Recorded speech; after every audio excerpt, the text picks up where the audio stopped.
दोस्तों, बांग्लादेश में बीएनपी की बड़ी भारी जीत हुई है और शेख हसीना अब क्या वापस जाने वाली है। भारत के साथ संबंध जो बिगड़े हुए थे वो ठीक होने वाली है और बांग्लादेशियों को भर भर के ट्रकों में अब समुद्र में नहीं बल्कि बॉर्डर पे छोड़ा जाएगा। ऐसी हालात अब पैदा होने वाले हैं। लेकिन इसी पे चर्चा करने के लिए कि क्या ये प्रैक्टिकल भी है और भारत को यहां से क्या फायदा होने वाला, क्या नुकसान होने वाला है। राहुल गांधी ने जो बयान दिए कि मोदी ने देश को बेच दिया, बांग्लादेश को फायदा दे रहा अमेरिका लेकिन भारत को नहीं दे रहा, पीठ पे खंजर घोंप दिया है यूएसए ने। इन सारी चीजों पे चर्चा करने के लिए हमारे साथ एक्स ऑफिसर एनके सूद सर है। सूद सर नमस्कार, आपका बहुत बहुत स्वागत है। नमस्कार, बहुत बहुत शुक्रिया।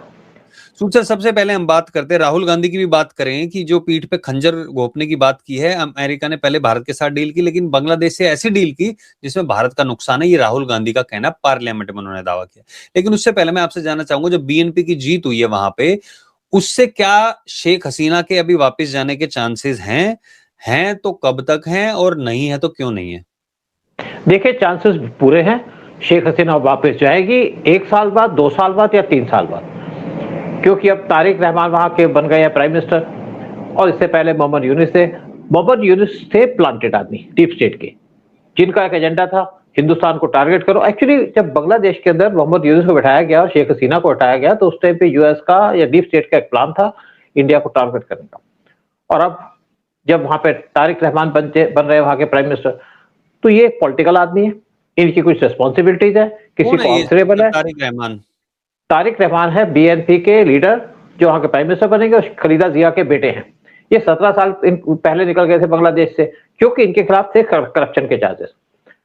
और हमेशा खलीदा जिया कहती थी कि आप अवामी लीग को सपोर्ट करते हो, हमें सपोर्ट नहीं करते। तो इनके साथ कांटेक्ट बना के रखा था। आपको याद होगा कि हमारे जब खलीदा जिया की डेथ हुई थी दिसंबर के अंदर, तो हमारे फॉरेन मिनिस्टर गए थे बांग्लादेश के अंदर, वो मिले थे जाकर के तारिक रहमान से। तो उस टाइम पे एक मैसेज आया था उनको, जो इंटीरियम प्रेसिडेंट है बांग्लादेश की, कि वो भी आपसे मिलना चाहते। तो उन्होंने मना कर दिया कि मैं इससे नहीं मिलूंगा, मेरा कोई मतलब नहीं उनसे मिलने का, क्योंकि उनका जो एजेंडा था उससे इंडिया कभी भी सहमत नहीं था। और आज जो तारिक रहमान है, उनके बनते ही पीएम मोदी ने उनको मुबारकबाद दी है क्योंकि इलेक्टेड लीडर है, पब्लिक ने इनको चुना है। तो पीएम मोदी ने कहा है कि हमारे रिलेशन इंप्रूव होंगे और अच्छी अच्छी बातें की है और नेचुरली इंप्रूव होंगे। वो टाइप के रिलेशन नहीं रहेंगे जो बने थे आपके मोहम्मद यूनुस के टाइम में, लेकिन उस टाइप के भी रहेंगे जब शेख हसीना का टाइम था। लेकिन देखते हैं कि अब ऊंट किस दौर बैठता है, क्योंकि अब बांग्लादेश का जो बॉर्डर लगता है इंडिया के साथ 4097 किलोमीटर का बॉर्डर लगता है। 3 साल से इंडिया की तरफ से घिरा हुआ, एक तरफ है समुद्र। तो इनको अगर अपनी इकोनॉमी को बूस्ट करना है तो इकोनॉमी को बूस्ट करने के लिए इंडिया से रिलेशन रखने पड़ेंगे। इनको जो इंडिया से सामान मिलता है सस्ता मिलता है, चाहे टेक्सटाइल के लिए धागा चाहिए हो, चाहे इनको वीट चाहिए, चाहे चावल चाहिए, चाहे इनको ऑयल चाहिए, क्योंकि हमने एक पाइपलाइन क्रिएट करके रखी है बांग्लादेश के लिए जब शेख हसीना का टाइम था। और पावर भी इंडिया से मिलती है। और फिर एक बात, अब पानी का जो इनका हमारा एग्रीमेंट है, वो एग्रीमेंट अब रिवाइज करना है। वो इंडिया तभी करेगा जब हमारी शर्तें मानी जाएगी। हमारी शर्तें ये है कि आप डेमोक्रेसी मेंटेन करिए और यहाँ से जो इंडिया के अंदर इन्फिल्ट्रेशन होती है उसको रोकिए। तीसरा है कि हमारे खिलाफ कोई ऐसी स्टेटमेंट ना दो जिससे इंडिया को भड़के, यानी कि जो बात करते थे चिकन नेक पे कंट्रोल कर लेंगे। और मुझे लगता है कि इन चीजों पे कुछ नहीं होगा, यानी कि पूरा इनको कंट्रोल करना पड़ेगा, इनकी मजबूरी। और चौथी बात कि हिंदू जो बैठे बांग्लादेश के अंदर उनको प्रोटेक्शन दी जाए। लेकिन इन्होंने प्रॉमिस भी किया है। लेकिन एक बात है कि ये वो चीजें प्रॉपर नहीं कर पाएंगे, कहना कुछ और करना कुछ और है। करेंगे अच्छा रहेगा, नहीं करेंगे तो इंडिया बदला लेगा इनसे पूरे तरीके से। आपने कहा कि हिंदुओं की रक्षा, बिल्कुल ये भी एक बहुत बड़ा मुद्दा है वहां पे। अब एक बीएनपी से भी एक हिंदू नेता वहां पे जीता है। लेकिन यहाँ पे सबसे बड़ी बात आती है कि जो अब डील की बात कर रहे हो, राहुल गांधी ने तो बोल दिया कि मोदी ने बेच दिया है भारत को, पीठ पे छुरा घोंप दिया। यूएसए के साथ जो डील की उसमें हमें 18% देने पड़ेंगे टेक्सटाइल पे और बांग्लादेश को 0%। इसकी सच्चाई जरा आप जनता के सामने रखिए, क्या है? देखिए, पहली बात, राहुल गांधी जो भी बोलते हैं वो डीप स्टेट के कहने बोलते हैं। राहुल गांधी को पता कुछ होता नहीं है, बोलते हैं ऐसे मुंह खोल देते हैं अपना।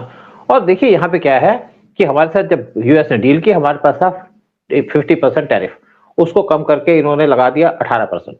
सबसे कम टैरिफ था हमारे पास बांग्लादेश के ऊपर 19, पाकिस्तान पे 19 और यूरोपियन कंट्री के ऊपर 10% है। लेकिन हमारे ऊपर इन सब कंट्री से कम था, यानी कि 18%, बांग्लादेश के ऊपर 19%।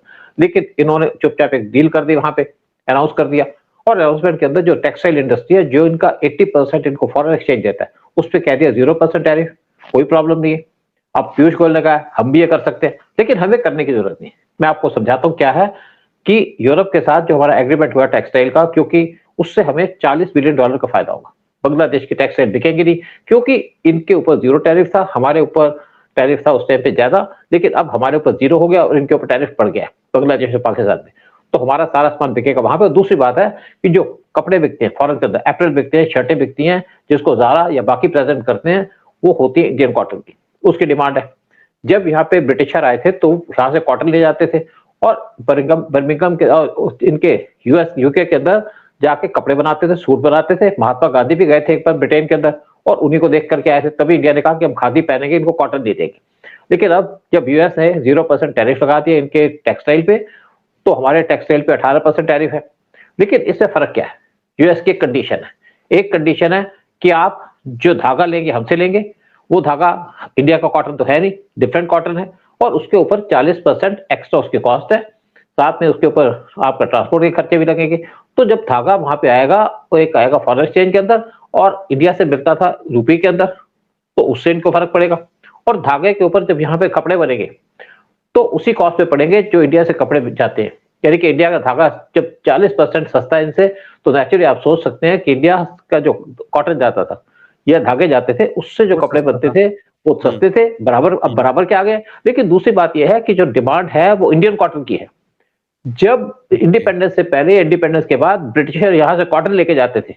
और देखिए इससे पहले क्या था कि पाकिस्तान तो राहुल गांधी को भी पता होगी बात, क्योंकि मुझे भी पता है, आपको भी पता है। जो जनता नहीं देखती है, ज्यादा डीप में नहीं जाती, हम लोग तो चलो वीडियो बनाते हैं, हम लोग थोड़ा इस चीज की जानकारी भी रखते हैं, लेकिन आम जनता वो हम पे और जो लोग वीडियो बनाते हैं या फिर राहुल गांधी जो भी टीवी पे आते हैं, न्यूज पे आते हैं, उन लोगों पर विश्वास करती है कि भाई वो सही न्यूज देंगे।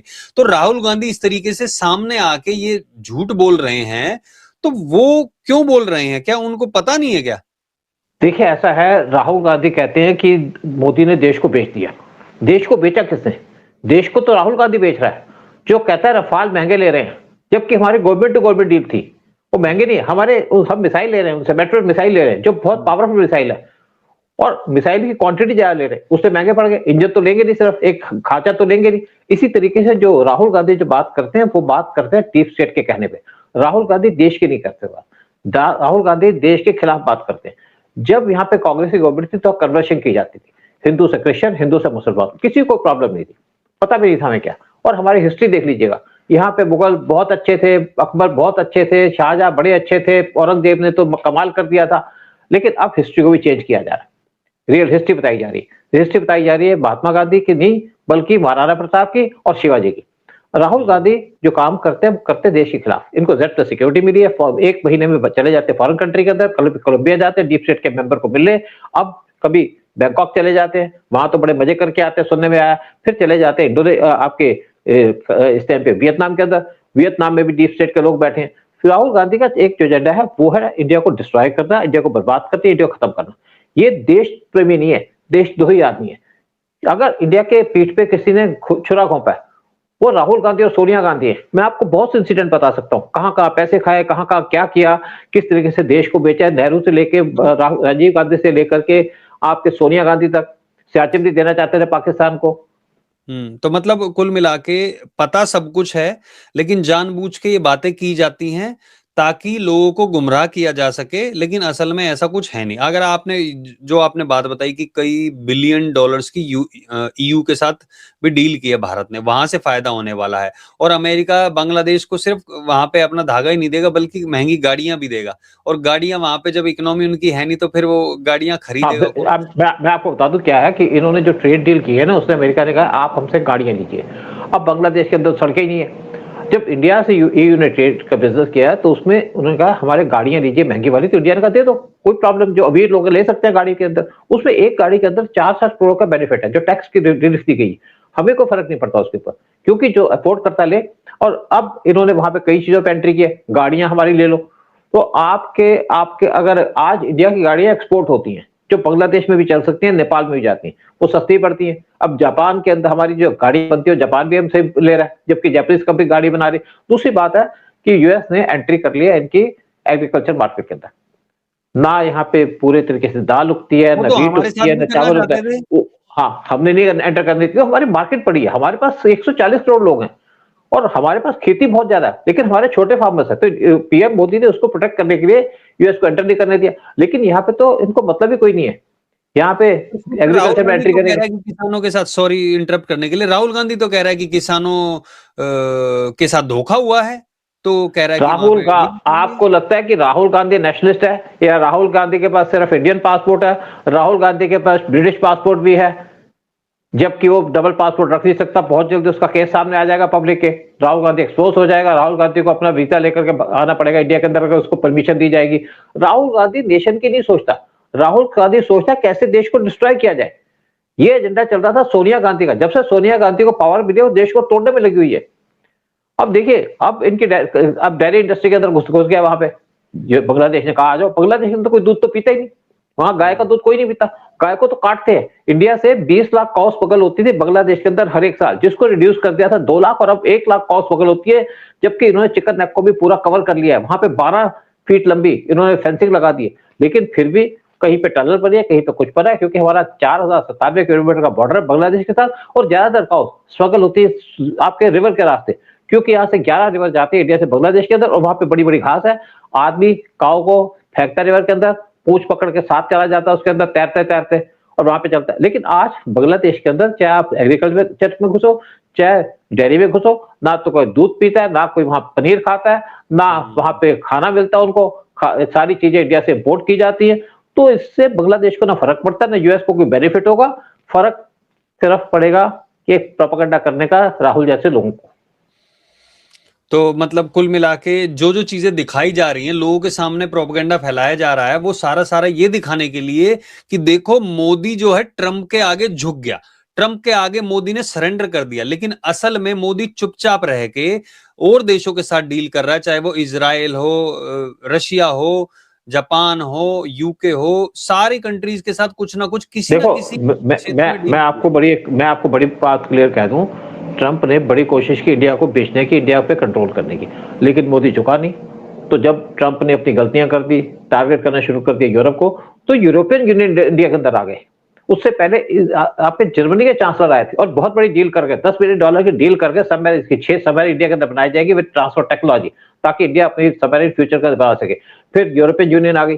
आपने देखा होगा 26 जनवरी के अंदर कैसे वो खड़े थे, किस तरीके से हमारे आर्म्स एमुनिशन को देख रहे थे। अब यूरोप हमसे आर्म्स एमुनिशन इंपोर्ट करना चाहता है ऑपरेशन सिंदूर के बाद, और उन्होंने जो डील की, हमारा जो ट्रेड है यूरोपियन यूनियन के साथ वो है 139 बिलियन का, जो बढ़ के हो जाएगा 300 बिलियन का अगले 3 साल के अंदर। और वो आज इंडिया संभाल लेना चाहते हैं। जब उन्होंने हमारे में टैरिफ लगा दिए तो कहा this mother of all agreement, तो ट्रंप ने देखा भाई यहाँ तो सारा कुछ बिक गया, तो ट्रंप आ गए कि एक एग्रीमेंट करेंगे इंडिया के साथ, ट्रेड एग्रीमेंट कर लिया, लेकिन हमने उसको अपने प्राइवेट सेक्टर में घुस नहीं दिया। और एग्रीमेंट अब वो उसने ये भी कह दिया कि भाई this is father of all deal. बिल्कुल ठीक बात है, फादर ऑफ ऑल डील हो गया, क्योंकि हमारी उससे ट्रेड बनती है 191 बिलियन की, और वो इंक्रीज करना चाहता है $500 बिलियन। यहाँ पे ये भी कहा गया इंडिया $500 बिलियन का सामान लेगा, लेकिन इंडिया ने एक कह दिया, बाद में चेंज कर दिया। लेकिन देखिए, हम बोइंग ले रहे हैं उनसे, जो हमारे कंट्री के अंदर मैन्युफैक्चर किए जाएंगे, उसके अंदर 80 बिलियन की डील है, और इसको हमने होल्ड करके रखा था। यही हमारा एक पॉइंट था। और ये बनाए जाएंगे इंडिया के अंदर, वहां पे $20 बिलियन के स्पेयर पार्ट्स भी होंगे। तो इंडिया के अंदर जहाज बनेंगे, यूएस को फायदा होगा, हमें फायदा होगा फ्यूचर के अंदर। लेकिन साथ में हम उनसे पीए टाइप ले रहे हैं $3 बिलियन के, जो हमारी नेवी को चाहिए। फिर साथ में हम उनसे और भी डील कर रहे हैं $3 बिलियन की। फिर हमसे 31 MQ-9 भी ड्रोन्स ले रहे हैं 3.1 बिलियन के। तो इंडिया को जो जरूरत है सामान की, वो लेगा यूएस से, जो नहीं है वो नहीं लेगा। और आज एक और बात बता दूं आपको कि पीएम मोदी पहले आदमी थे जो बांग्लादेश गए थे 2015 में पावर में आने के बाद, और एक बाउंड्री एग्रीमेंट साइन किया था जो 1974 से पेंडिंग था। बाउंड्री, क्योंकि हमारा बांग्लादेश से बॉर्डर लगता है 4097 किलोमीटर का, बाउंड्री एग्रीमेंट करके हमने वहां फेंसिंग करनी शुरू कर दी, बहुत से एरिया में फेंसिंग कर दी। लेकिन फिर भी कई एरिया में फेंसिंग कर नहीं पाए। कुछ एरिया ऐसे है जहां पे बड़ी बड़ी घास है, नदियां हैं, वहां पे फेंसिंग नहीं हो सकती। और दूसरा है जो ममता बनर्जी कंट्रोल में वेस्ट बंगाल है, वहां पे 600 किलोमीटर का एरिया जहां पे फेंसिंग की लैंड नहीं दे रही। अब एक केस फाइल किया गया कोर्ट के अंदर, कोर्ट ने कहा भी आप लैंड दो, क्योंकि ये मामला है नेशनल सिक्योरिटी का। तो ममता बनर्जी, राहुल गांधी, ये नेशन के नहीं सोचते, इनका एजेंडा है एंटी नेशन। ये देश को बेचने के अंदर ज्यादा इंटरेस्ट रखते हैं, मोदी को क्रिटिसाइज करके देश को कमजोर करना चाहते हैं। तो मतलब कुल मिला के पॉइंट है नहीं, लेकिन साबित ये करना चाह रहे हैं कि मोदी जो है सब कुछ गलत कर रहा है, ताकि जो चीजें भारत के लिए अच्छी हो रही हैं, भारत के फ्यूचर सिक्योर करने के लिए हो रही है, उनको ये दिखाया जा सके कि भैया ये देखो मोदी तो बेच के तुम लोगों की जिंदगी खराब कर रहा है, ये इस तरीके से पोर्ट्रे किया जा रहा है। लेकिन असल में आपको मैं एक और छोटी सी बात बता दूं, जब रफाल की डील हुई, इन्होंने तो प्लेन खरीदा नहीं, क्योंकि वो रफाल जैसी कंपनियां वो डील करना चाहते हैं गवर्नमेंट टू गवर्नमेंट। जब गवर्नमेंट टू गवर्नमेंट डील होगी तो कमीशन नहीं मिलेगी। कांग्रेस पार्टी का तो एक एजेंडा रहा है, कमीशन लेंगे तो काम करेंगे। तो इन्होंने कोई प्लेन नहीं खरीदा, ना तेजास बनाए, ना रफाल खरीदा। जब मोदी ने डील कर दी तो राहुल शोर मचाने लग गए, रफाल करने लग गए कि महंगे ले लिए। देखिए रफाल की कीमत कम है, लेकिन रफाल के अंदर बाकी चीजें लगती हैं। वहां पे मेट्रोल मिसाइल वो ले रहे हैं क्योंकि सबसे बेस्ट मिसाइल है वहां पे, और हम ज्यादा मिसाइलें ले रहे हैं, बहुत ज्यादा इक्विपमेंट ले रहे हैं, उससे प्लेन की कॉस्ट पड़ती है। तो जब डील हो गई तो पीएम ये चुप हो गए। जब सुप्रीम कोर्ट में क्या तो सुप्रीम कोर्ट ने लताड़ दिया राहुल को, तो राहुल गांधी चुप हो गए, क्योंकि इनको दुख ही हो रहा है कि पैसे इनको खाने थे, वो मिले नहीं। बफोर्स की डील इन्होंने की थी, कमीशन खा गए। मैं गन ये नहीं कहता गन खराब है, लेकिन कमीशन थी उसमें। बाकी जो आप देखिए ये भी हेलीकॉप्टर ले चाहते थे, जिसके ऊपर करप्शन के चार्जेस सामने आ गए, तो ये डील नहीं कर पाए। रफाल के अंदर उनको कमीशन नहीं मिल रही तो वो कर नहीं पाए। मोदी ने डील कर दी गवर्नमेंट टू गवर्नमेंट, को कमीशन खाई दी तो एग्रीमेंट हो गया। अब हमने 36 रफाल ले लिए, 26 हमने ले लिए नेवी के लिए, 114 और ले रहे हैं जो फ्रांस के इससे प्रेसिडेंट आने वाले इंडिया के अंदर। राइट। तो मतलब कुल मिला के भारत को सिक्योर करने के लिए, फिर भारत को आगे ले जाने के लिए, विकसित बनाने के लिए, किसानों के लाभ के लिए जो सारे चीजें फैसले लिए गए भारत को देख के लिए गए, लेकिन उन पर पर्दा डालने के लिए झूठ बोला जा रहा है। कि वो कहते हैं ना, झूठ चिल्ला चिल्ला के बार बार बोले जाओ तो वो सच लगने लगता है। वही कोशिशें यहाँ पे की जा रही है। लेकिन यहाँ पे हम जितने भी लोग देख रहे हैं उनसे निवेदन करेंगे कि ये झूठ चलना नहीं चाहिए। इसलिए इस वीडियो को सब लोगों तक पहुंचाइए, ताकि जो जितने भी भ्रम हैं जो राहुल गांधी फैला रहे हैं वो लोगों तक पहुंचे, तो उनको पता चले कि क्या झूठ है और क्या सही है, और मोदी ने भारत के लिए क्या किया है, क्या सही डील की है। बांग्लादेश का हो, चाहे वो फार्मर से रिलेटेड हो, चाहे वो हमारे देश की सुरक्षा से रिलेटेड हो। प्लीज कमेंट सेक्शन में भी आप बताइए, और इस वीडियो को लाइक और शेयर जरूर कीजिएगा। जो लोग नए जुड़े हमारे चैनल को सब्सक्राइब जरूर कीजिएगा। बहुत बहुत धन्यवाद देखने के लिए। सूद सर, आपका भी बहुत बहुत धन्यवाद आने के लिए। जय हिंद, जय भारत। जय हिंद, जय भारत।